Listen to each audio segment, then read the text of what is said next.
So you've mastered the art of saying yes with your words and no with your body. Your gut health has been keeping track of every single time, I promise you.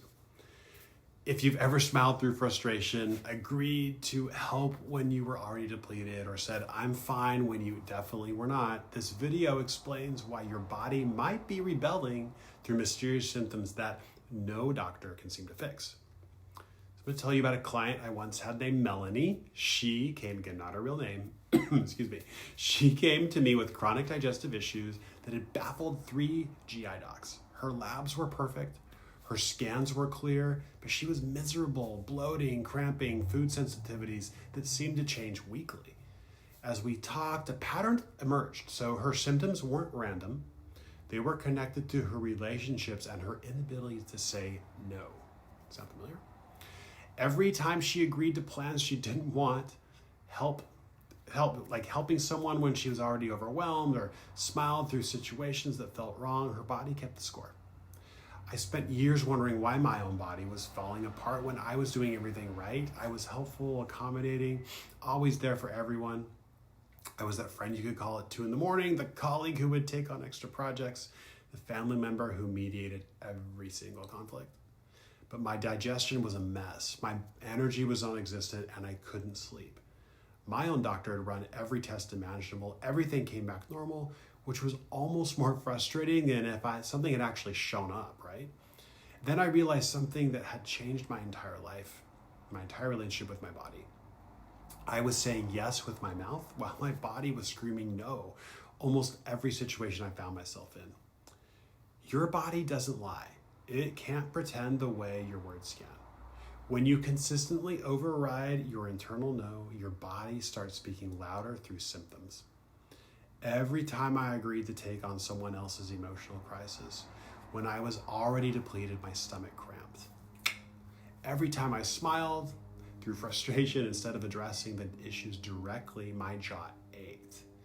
Every time I said I'm fine when I was falling apart, inside my shoulders carried the weight of that dishonesty.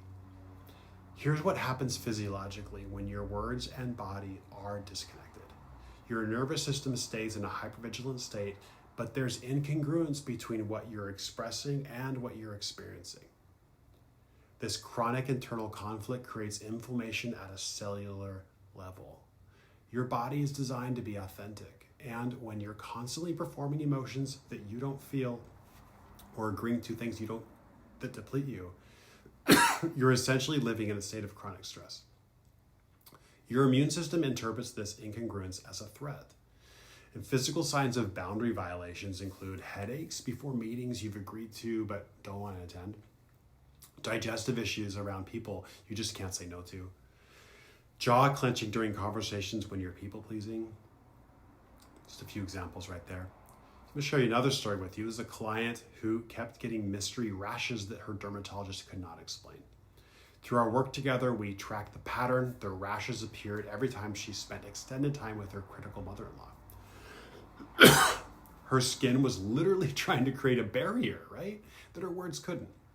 Her body was saying, this person is toxic to me, while her mouth was saying, hey, everything's fine. The rash was her body's rebellion against the emotional toxicity that she couldn't verbally address. Your body rebels against what you allow because it's designed to protect you.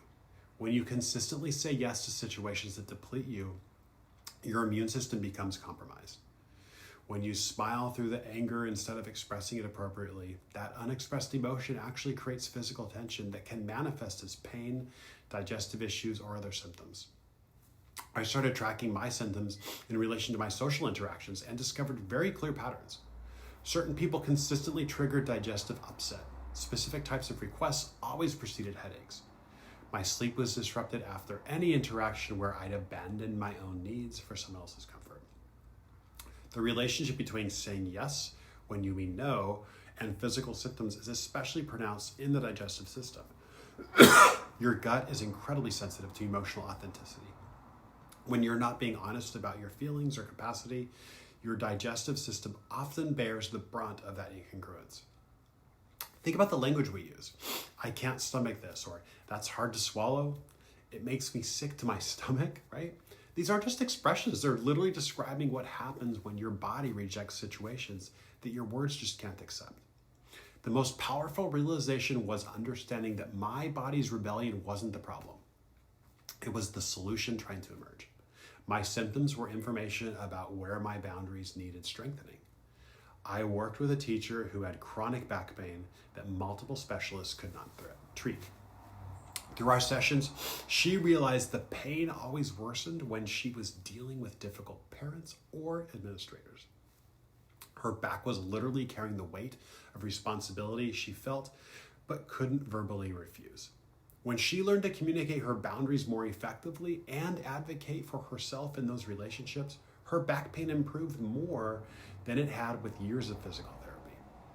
Learning to align my words with my body's wisdom required rebuilding trust with myself. I'd been overriding my body's signals for so long that I'd lost touch with my authentic responses. The practice that helped me most was pausing before answering requests instead of immediately saying yes, which was my conditioned response. I learned to say, hey, let me think about it and get back to you.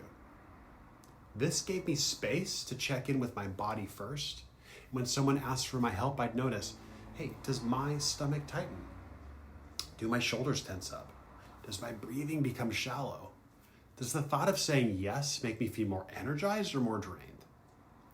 These were all signs that my body was saying no, even if my mind wanted to be helpful.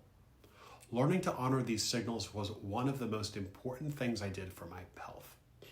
The transformation in my physical health was really dramatic once I started honoring these signals.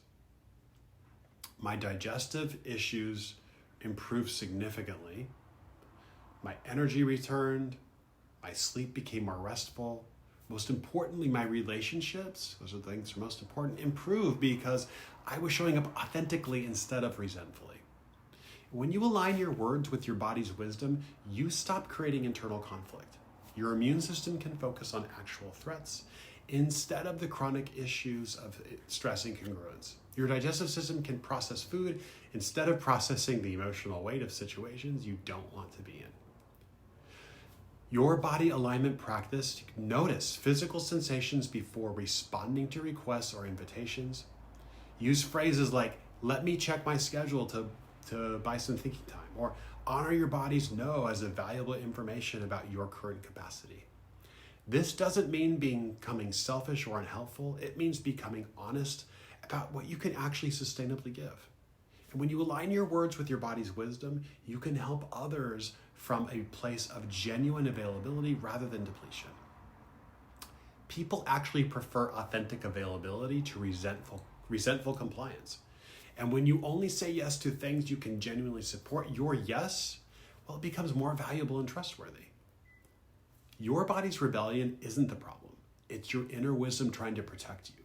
Those mysterious symptoms might be your body's way of setting the boundaries your words won't actually set. Learning to listen to those signals instead of overriding them might be the single most important thing you do for your health the rest of this year. Your body is constantly giving you information about what serves you and then what actually depletes you. So I ask you, what is your body trying to tell you through its symptoms that you've been ignoring? That tension in your shoulders, that knot in your stomach, those might be the most important messages that you receive today.